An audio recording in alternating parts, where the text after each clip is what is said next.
Hello, everyone, and thanks for tuning in. I'm Coach Pete coming to you from New York City, and you're listening to Dynamic Destiny Radio on Transformation Talk Radio. Each first and third Wednesday at noon Eastern, 9 a.m. Pacific, we'll help you get unstuck and keep moving forward toward your destiny. You can listen to the show on Facebook Live, your favorite podcast platform, YouTube, or my website, petecoaching.com. Hey, today is New Year's Day 2020. Happy New Year, everyone. And so I thought it would be appropriate to talk a little bit about goal setting and getting the right mentalities to move forward to make changes in your life. And so we'll be doing that. I'll be giving you some key principles that have worked for me. And as always, we'll be answering some feedback that we got from some of our listeners, some really good stuff this time. So looking forward to that. To start out, though, we're going to have our quote for the day. And here it is: worry is negative goal setting. Worry is negative goal setting. So, hey, we're always setting goals. And if you're just sitting, fretting, and worrying about things, you're setting goals. You're doing it passively, and it's going to take you in a bad place and suck the energy out of you. Don't do that. Let's get proactive. That's what this show is about. But don't be a worrier, because you're still setting goals. You're just doing them in the wrong direction. Okay. So this show, like I said, is going to be about goal setting. And to get this totally up front, I have to give a true confession. I stink at planning. I'm terrible at it. I have struggled with it my entire life. Okay. If I see something I want to do, my attitude is, okay, great, let's go do it. And I just jump right in. Some people call that impulsive. I choose to say that I'm an activator. Okay.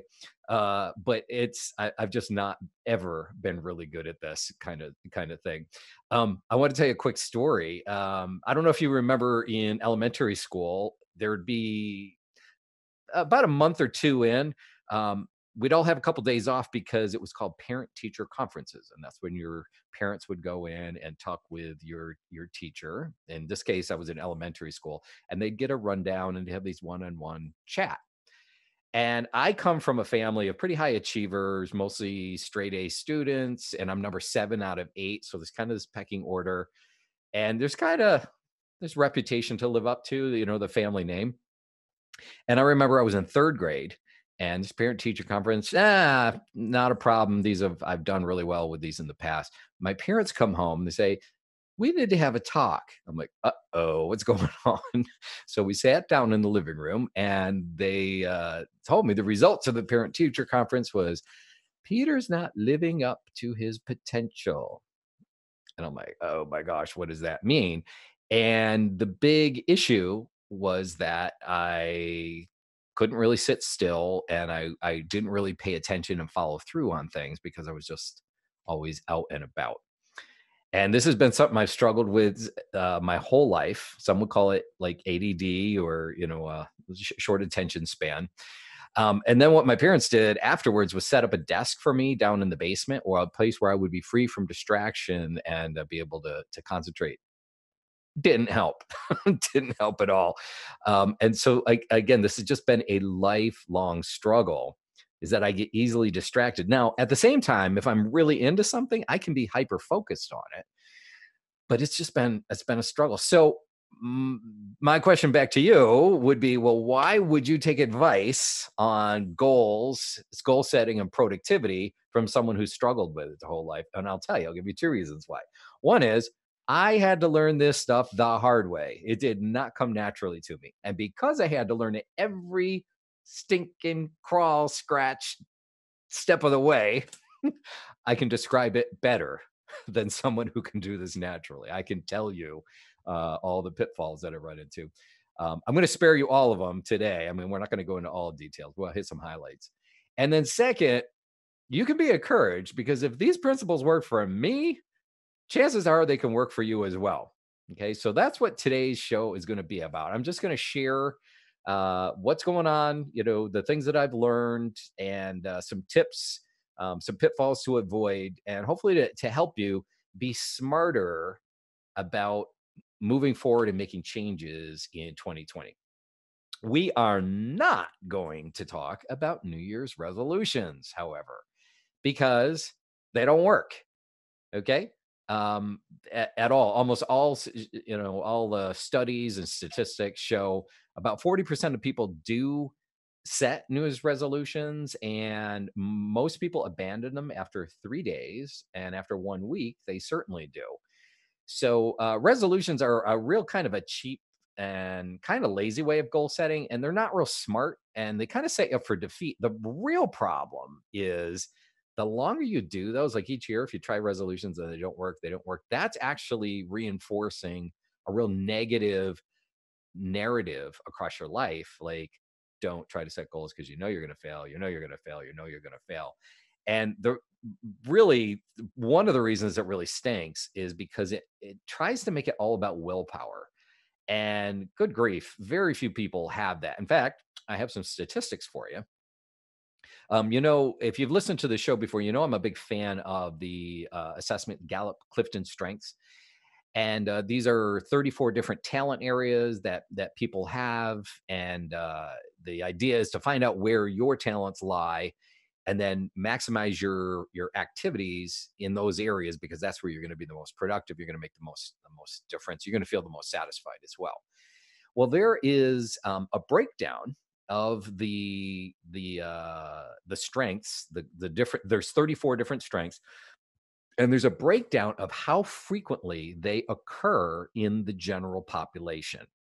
Okay. The number one is it's a strength called achiever. Okay. And 33% of the general population have that in their top five strengths. Okay. I hope this is making sense. When you take the assessment, the towns get rank ordered for you personally, 1 through 34. And your top five these are going to be your really, really strong areas. Okay. So the two the two strengths that are the most related to setting goals and discipline and making changes. One's called focus, and one called discipline. Focus is your ability to stay on track and complete something and ignore distractions. A really nice thing. I ain't got it. And the second one is discipline, which is the ability to construct order and a system in order to get things done. Okay, like planning and making sure things get across the finish line. So in the general population, by the way, I don't have discipline either. They're both in like way in my bottom. Okay. In the general population, focus is number 29 out of 34. Okay. Which means only 9% of the population have that as one of their top strengths. And discipline's even lower. It's number 31 out of 34. And only 7% of the population, 7.4% of the population has that as one of their top five strengths. So if these are two areas that don't come natural to most of us, then why on earth would you set yourself up for failure by making a New Year's resolution that relies just on willpower or your innate ability to focus on a goal or to set up discipline when most of us don't have it? Okay. It's kind of a flawed approach. And we don't want you to do that. I don't want you to fail, and I don't want you to get discouraged. I want you to have success in this. So that is what we're going to work on. We're going to work on different ways of looking at it. And I don't want you to beat yourself up, because that does not help. Trust me, that's been my approach most of my life. Just try harder. You should be more disciplined. What are you, lazy or something like that? These are not helpful. I'm going to show you what does work. Now, before we do that, I do want to give some feedback that we got from one of our listeners who did the Make It Real challenge. Well, actually, she's just about to. And this references the last episode that we did. And sees episode 7, I believe. And it was the Make It Real challenge was an exercise on gratefulness. Okay, gratefulness. And the challenge was every morning, wake up and pick 7 things that you are thankful for. And you can't, each day you've got to do that, but you can't repeat it. Well, Amanda spoke to me personally and said she's going to do this challenge. She's going to start in the new year, but she's putting a little twist on it, and I loved it. I thought it was a great idea. She is going to literally mount a whiteboard next to her bed. And so she's going to first, literally the first thing when she wakes up, she's going to write 5 items that she is grateful for. And she's going to do this 5 days a week, which I love the fact that, she doesn't feel like she's got to do it every day. She's making it, giving herself a little wiggle room in there, but it's a goal. 5 items a day, 5 days a week. So she's going to have 25 items by the end of the week. And at the end of the week, she's going to take a picture of her whiteboard. And so she's got 25 things that she was grateful for, 25 unique things. And she's going to do that for a month. So I love it. Thanks for that feedback, Amanda. And I hope that inspires you to do something as well. That's the whole point with these Make It Real challenges, is just to do it. Okay. So good on you. And we're believing for the best. Amanda, when you're done with this, I'd love to hear the impact that you feel like this has made in your life, because this is going to encourage a lot of other people. That's what we like to do on the show. So good for you. Good on you. You're listening to Dynamic Destiny Radio with Coach Pete Cafarchio. Here's a question for you. How many major goals should you tackle this coming year? What's possible? Okay, when we come back from the break, we're going to talk about that, tackling major goals and how many can you tackle. So don't go away. We'll be right back.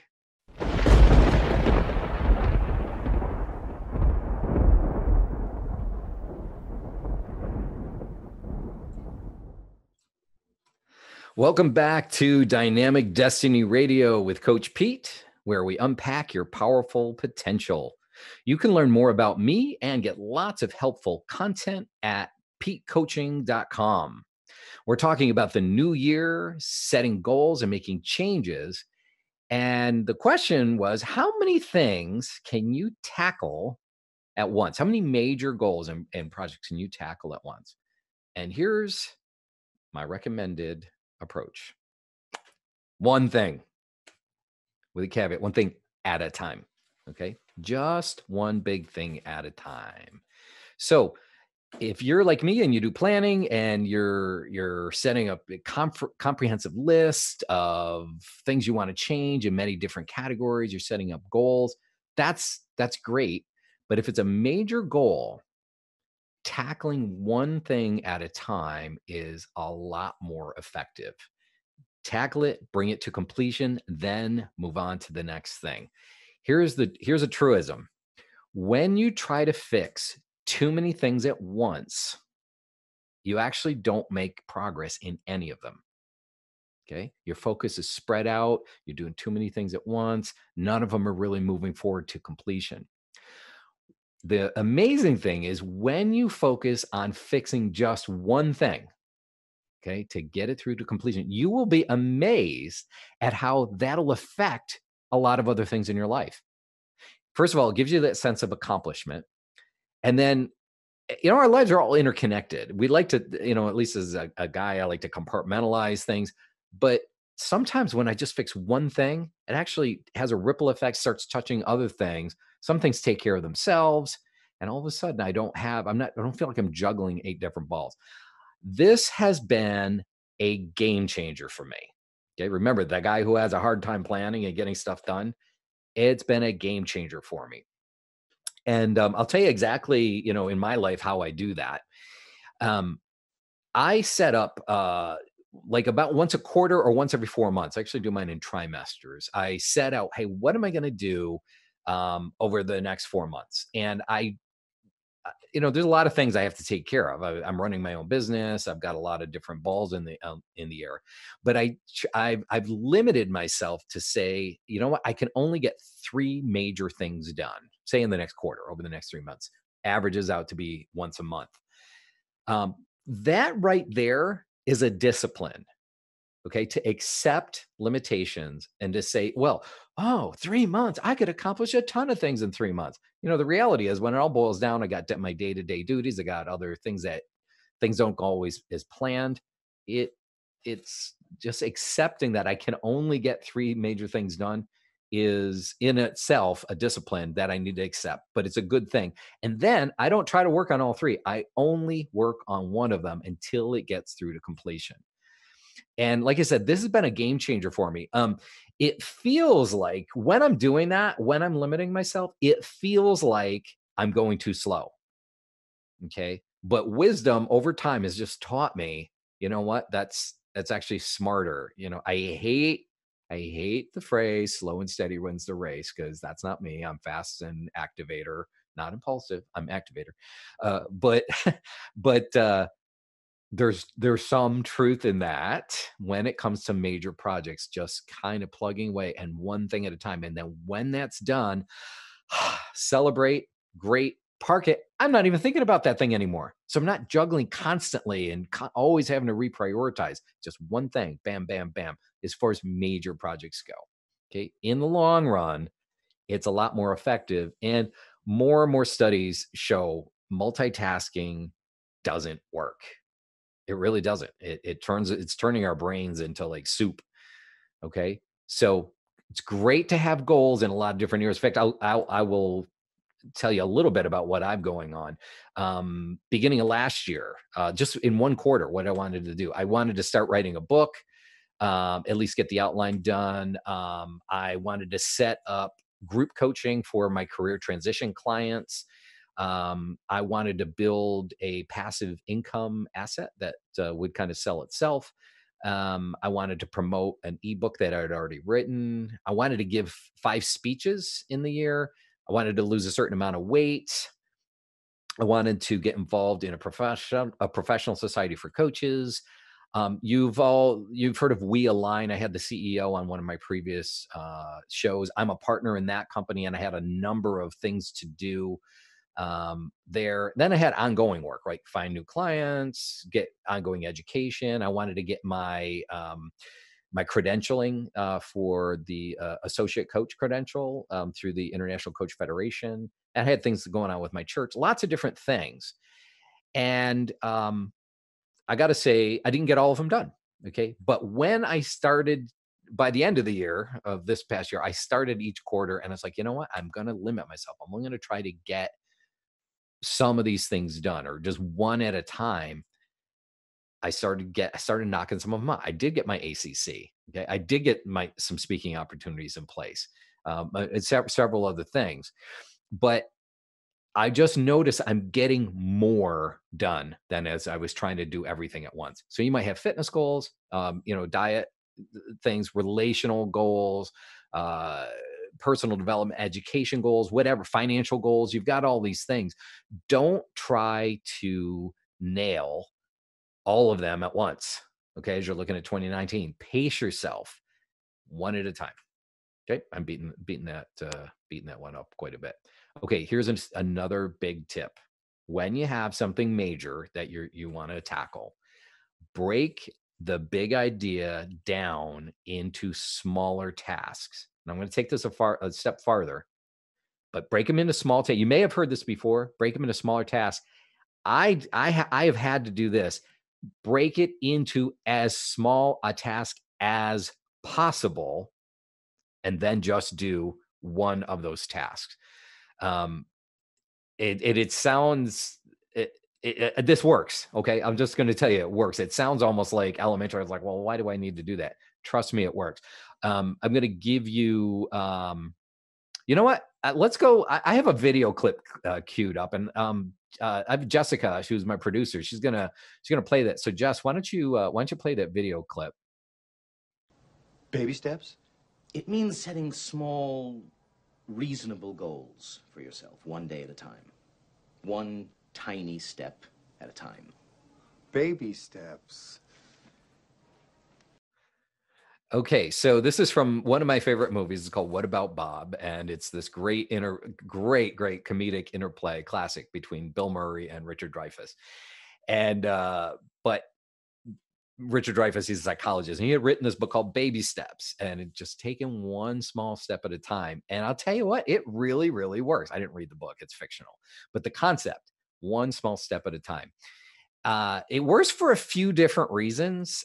First of all, action breeds clarity. Okay. If you have a big project and you're just not making any progress on it, break it down because taking just that one small first step and then the next small step will give you more and more clarity about what actually has to happen. Second, it gives you momentum. And that is super, super key. No longer are you putting I'm a major procrastinator, major. Like I could get a degree in it. But what I found is if I can just do, you know what? So I'm not going to tackle like let me give you an example. Maybe that'll make this a lot easier. I was working with with my coach, and she had me work on a project. I was going to contact 10 IT executives to show them how my coaching can help advance an IT leader's career. Okay, this is something I know how to help IT leaders do that, and I've had a lot of success with them. But I needed to find more clients. So she's like, "Okay, contact 10 executives, send them a letter and show them, how you can help." This was on my to-do list. This was my major list for the quarter, right? And it sat there for 2 months, and I was like, okay, gonna do it, gonna do it, gonna do it, and it just didn't happen. And then I remembered, baby steps are breaking it down, and so then I was like, okay, how can I break this down? Because I'm obviously not making any progress on it. So this is what I did. Okay, step one, I'm going to go on LinkedIn. I'm going to find 10 candidates, IT leaders within the greater New York City area that just have the right kind of title. I can do that. That's great. It's a lot better than send these letters to 10 people and make it exactly, a great letter and everything. I can do that. I did the research part. Second, go dig up their contact information. Oh, okay. Yeah, I can do that as a task. It's smaller. I can write a sample letter that I'm going to send to them. Oh, yeah, yeah, I can do that. I can do that. Third, I send the letter. Okay, break it in as very, very small as possible. Fourth, follow up on the letter. So guess what? It started working. I started doing it. Now it felt like I was being a wuss. It felt like I was being slow and a baby. Like only thing I did today was do some research. The only thing I did today was find some addresses. Well, guess what? It's a lot better than letting that thing sit for 2 months and not touching it at all. Take those baby steps. Okay. It doesn't feel amazing each little step, but if you keep chipping away at it, before you know it, you've got momentum, you've got progress, and you're knocking out some of these great goals. So that's how that works. Okay. You get momentum, before you know it, you're on to the next thing. I got to tell you, about a third of the time when I do this, I get so much momentum and progress from it. And by the way, these remember I said make this task as small as possible. Well, sometimes when you do that, you're like, I knocked that off in like 10 minutes. I thought it was going to take a half an hour. I just immediately jump into the next task that's on that list. And wow, I did two things today. That's a really great feeling. It's momentum, it's progress. Anyway, it's a hack. It helps. So I want to encourage you to do that. Now, there's another tool that I found that I want to kind of promote here. It's a free site. I think there's an app that goes along with it, but I use it off my laptop. It's called FocusMate, focusmate.com. I am not getting paid, and they're not sponsoring the show. Maybe I'll talk to them about that. But I love this. FocusMate is another way to help you stay on track and get stuff done. And it's really cool. It's like virtual sitting at the library with your friend getting your homework done. Right? I don't know if you ever did that when you were in school, but I used to do that. Like, I can't get anywhere. I'm very social. So even though I'm not talking with my friends at the library table, well, sometimes I did, but we're sitting down together. It's helping me focus. I'm getting my stuff done because there's just having another person there. That's what FocusMate is. You both turn on your webcams and you sit down together. All you say is right in the beginning, I'm going to do this. I'm going to do that. And for the next hour, you just do your work together. You don't even talk. These are strangers, by the way, and you don't talk to each other except for in the beginning. And it's that kind of that accountability. This has helped me so much when I procrastinate or something I don't really want to do, like an expense report or some accounting, or have to write. And if I'm feeling creatively drained and I have to write something, I don't really want to do it. I fire up FocusMate, and I'll tell you what, it does wonders. And again, it's free unless you use it a lot, and then they want you to pay a subscription fee, which is awesome, because we want them to succeed as well. A lot of people are using this. Focusmate.com. Highly recommend it. All you need is your phone or laptop with a camera on it, and pretty awesome. Okay, I'm Coach Pete. You're listening to Dynamic Destiny Radio. When we come back from the break, we'll give you some more tips that can help you make the changes that you want to see in your life in 2020. So don't go away. We'll be right back.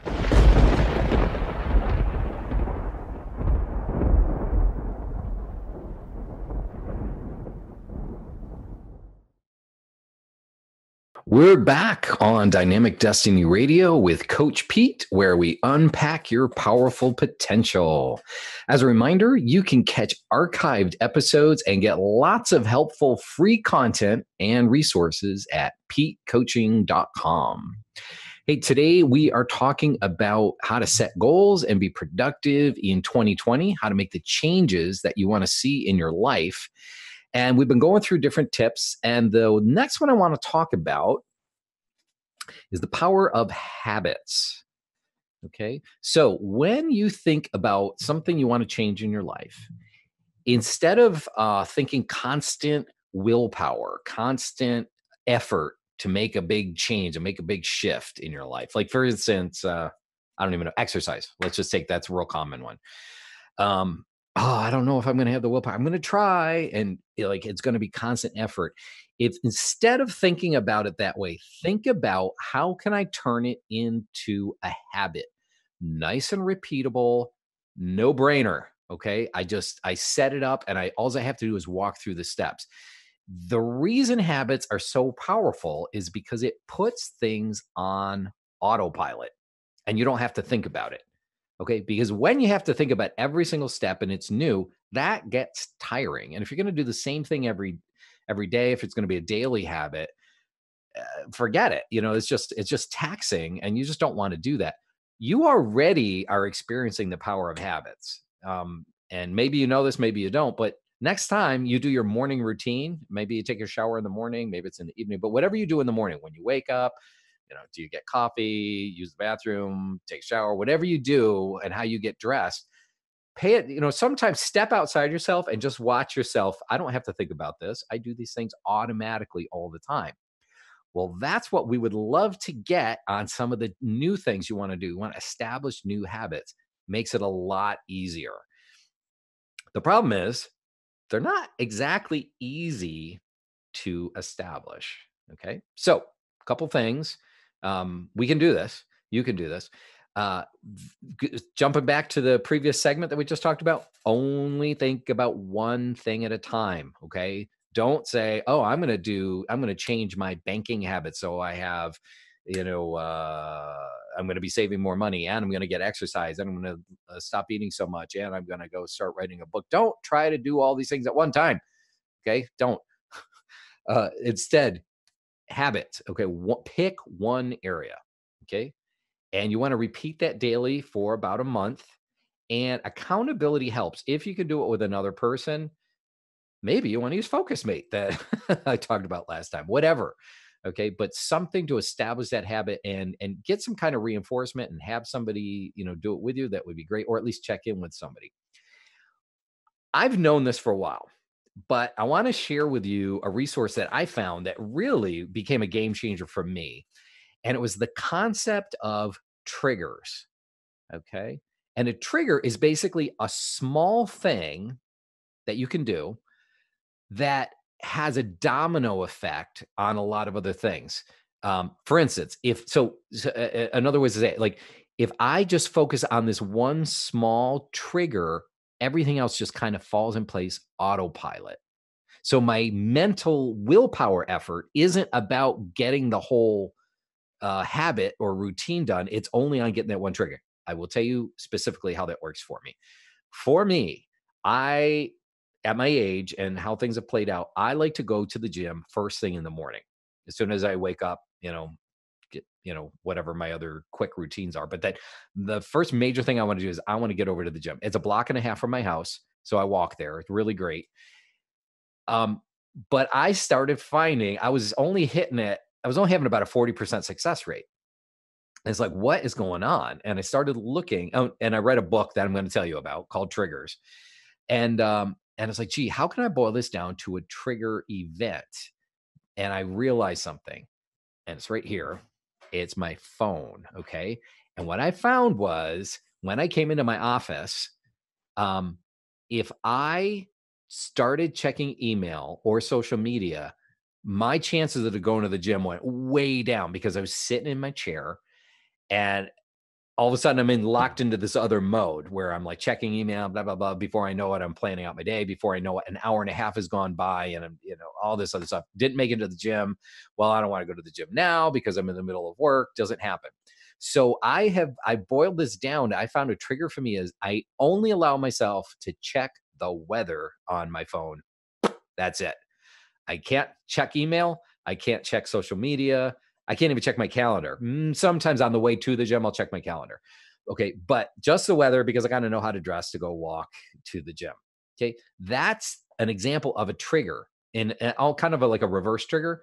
I know that if I check anything besides the weather, it's going to screw up my routine and I won't make it to the gym. If I do it this way and only check the weather, I'm making it to the gym almost every single time.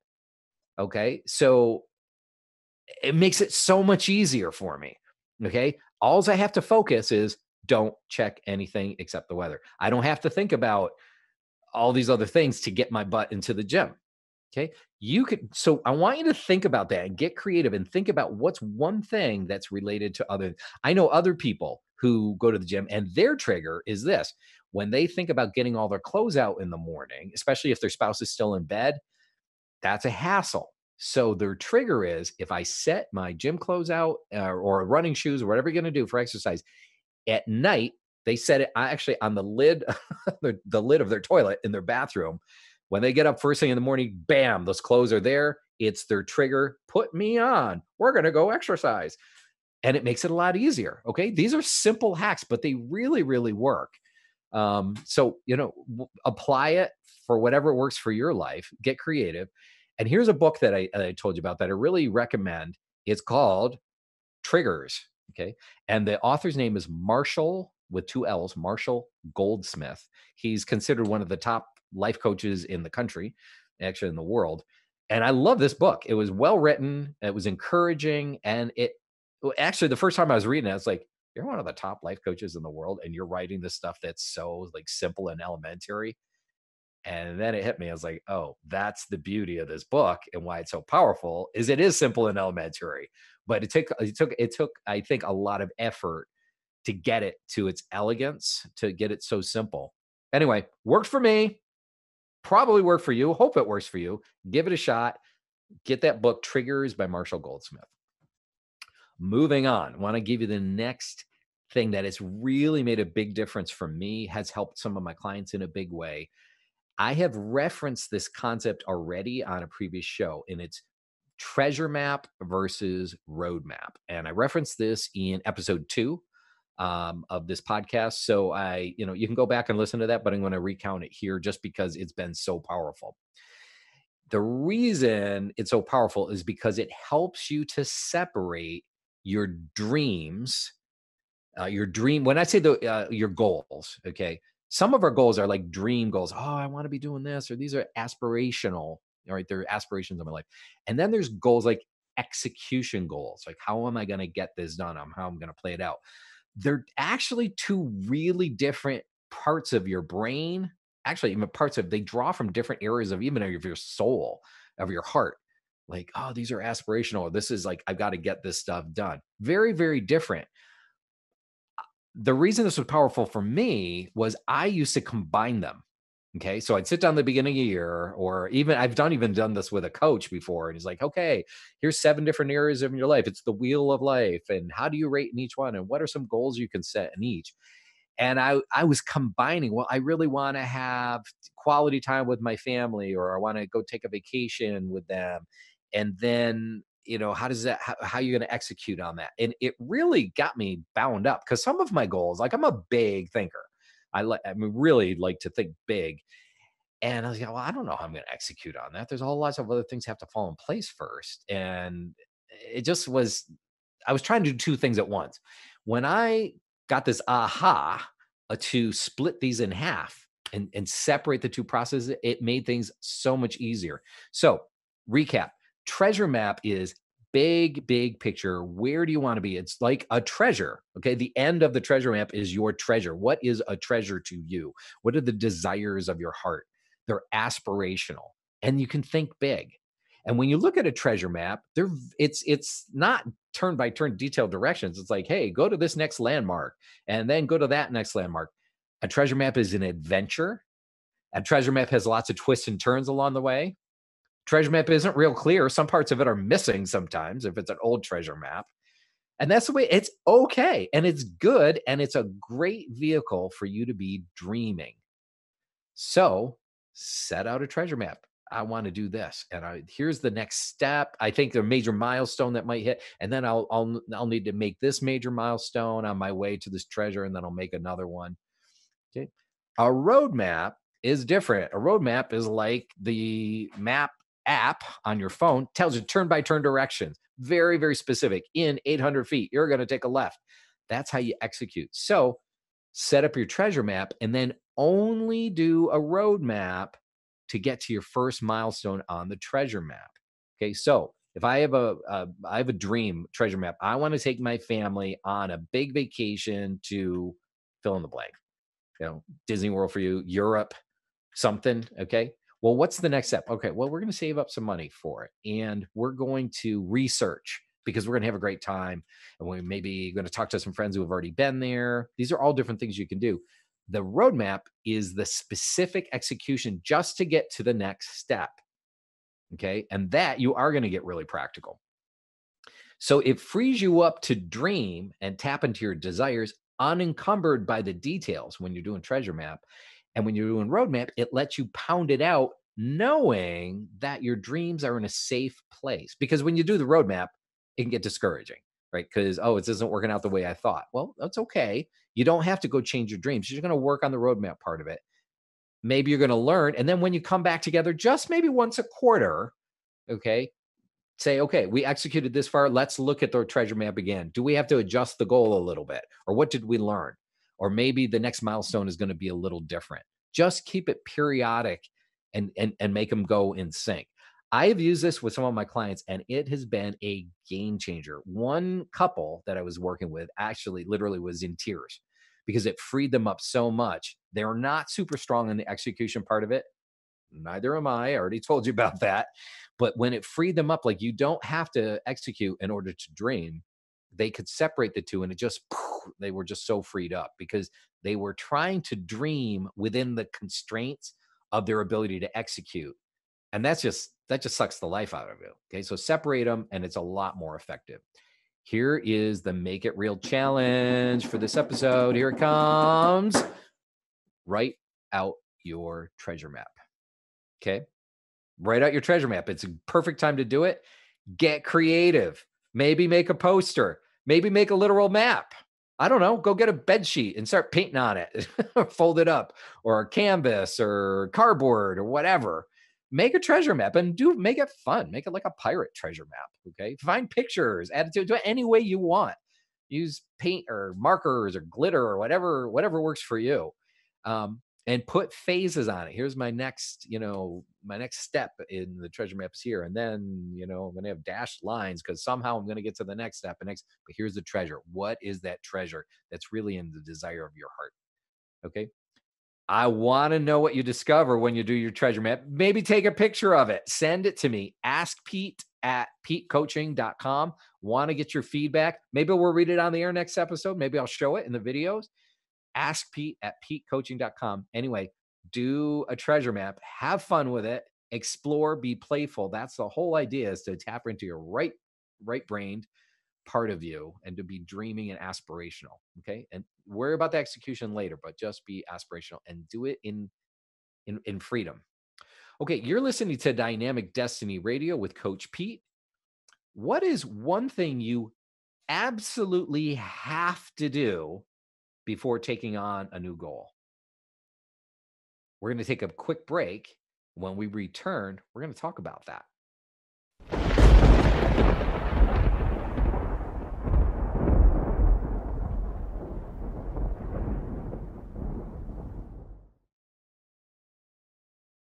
Welcome back to Dynamic Destiny Radio with Coach Pete, the show where we unpack your powerful potential. To send in your questions or comments, email me, askpete@petecoaching.com, or visit my website, petecoaching.com. Hey, what's the one thing you have to do before taking on a new goal? Here's your final. Here's another tip for your goal setting. You actually have to say no to some old things to free you up to say yes to the new things. Okay. This isn't just about setting new ambitious goals and packing more into your life. Okay.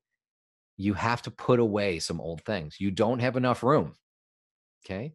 And that's part of life. Life is part, it's new, exploratory, new discoveries, but it's also about packing things away. It's about dying to certain things and letting them, you know what, that had its place in my life, but it's over now. Another metaphor that you could think about is pruning. Okay, I love gardening and horticulture, and in order to keep plants healthy, you got to prune them back. And the parts you have to prune are the parts that are growing the fastest. Okay, and so you think about that. In order to take on something new, the big question for you is, what are you going to let go of? In order to say yes to the new thing, what do you have to say no to?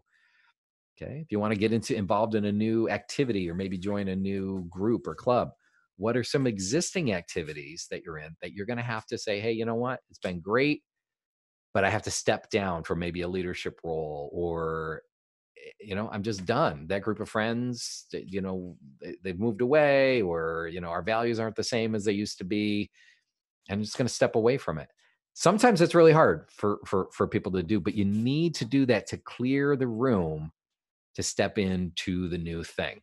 Okay. It takes courage. It's tempting to think you can just pack more in.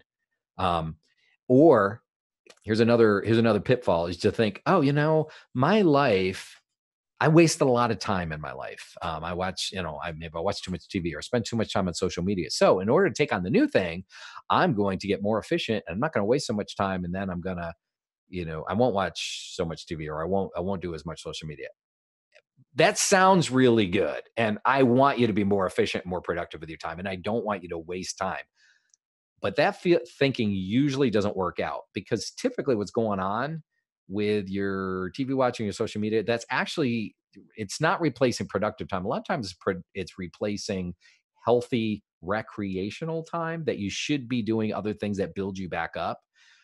Okay. So don't think, I could just get more productive by doing more productive things and chipping away at the things you use for downtime. Okay. You have to say, no, I'm not going to do so and so. I've got to let go of a certain project or a certain kind of activity in order to bring the new thing in. Okay. So look at what you're doing now and start to make those hard decisions. Okay, the final tip that I want to, or approach I want to bring up, is something I picked up from a podcast that I listen to. I really like Michael Hyatt's podcast. Is very popular. I think it's in the top 10 for productivity or leadership. It's called Lead to Win, and I listened to it and I'm like amazed. I'm like, oh my gosh, you guys are so productive. And I already told you about my own struggles, but there's one concept that I really liked, and it's called the power of three. And what that means is each quarter, by the way, if you can go ahead and set goals for 2020, but really, let's be realistic. Think about just the next quarter. When I say quarter, next 3 months, maybe 4 months. Okay. What are the top, you're going to try to get a lot of things done, and you should. Okay. But what are the three major, most important things you're going to try to get done in the next quarter? Only think about three. Yes, you're going to try to do more than that, but if you can at least get these three things done, boom, that's a win. You're going to have that sense of satisfaction, and you're going to know that the things that you put and prioritize are the things that are most important to you. Now you're going to have to map that to your own values and goals that you're setting out, or your overall big picture. But in the next quarter, I'm going to make sure I focus on these things. So by the end of the quarter, if I hit at least these three things, That's a win. I'm going to feel good about it. Okay. Now, if you can do more than that, that's cool. This gets more interesting though. Each week, hopefully you're doing some planning in the beginning of the week. Maybe you do that on Sunday. I do it on Monday morning. I'm looking at what do I want to get done this quarter, and I'm setting out the goals for the week. 3 again. What are the top 3 goals that I want to make sure I hit this week so that it's a win? If I can get this done, and this done, it'll feel like a win. Okay. Now, those should map up with the goals that I'm looking at for the quarter. Not always. Sometimes they don't. And it's not always 3. If I'm going to have a really, really busy week, I've got a lot of meetings, are going to be traveling, I know it's not going to be 3 major things. So it's okay. And I've given myself some grace there and some wiggle room. But in general, I'm thinking I'm going to get 3 done. And then each day, we're doing it again. 3. What are 3 things that are most important? If I get these 3 things done, I want to get more than 3, but if I can get these 3 things done, it's a win. This has an amazing power to keep you focused on the things that are most important and to give you that sense of productivity. Now, I would love to think that I've told you this has worked for me. Okay. Now, I would love to think that because this has worked for me and I've proven it, that it goes on autopilot for me. If I don't make a choice to do this every single stinking day, my day just goes to pot really fast. Like, well, yeah, I know what my top 3 things should be. I've got to write them down. Because if I don't write them down, I get in the middle of whatever. I'm checking email. I'm getting, I'm active on social media for my business. That can get really complicated. I work from home. There are lots of distractions I got to be careful of being at home. Before I know it, what were the 3 things I was going to do? I have to write them down. It's a forced discipline. And it just doesn't come natural. It's never going to come natural for me. But when I do these things, it really works. Top 3 things each day, top 3 things each week, top 3 things each quarter helps keep me on track. And all I can tell you, am I getting everything done that I want to? No, I'm getting a lot more done than I used to. To me, that's a win. That should be a win for you too. Okay, as we wind down, I have a favor to ask of you. If you benefit from this show, could you please click the like button, however you're experiencing this on social media, and share it with your friends? That would really help a lot. And if you're listening to this on podcast, please rate the show on your podcast platform. Okay, just give it 5 stars would be awesome. But whatever, be honest. If you appreciate it, rate the show. That helps those media platforms know that this is valuable. They'll actually promote it more. They'll start to offer it up more to other listeners. That would really help me a lot. So thank you. And thank you so much, everyone, for the positive feedback that you give. The quote for the day, again, is worry is negative goal setting. Worry is negative goal setting. I want to thank you all for tuning in to Dynamic Destiny Radio. I had a wonderful time. I hope you did too. I wish you the very best for 2020. God's richest blessings on you.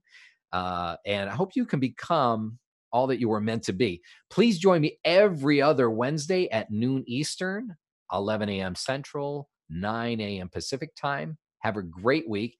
And I want to see you back here next time. Remember this, you really are God's gift to the world.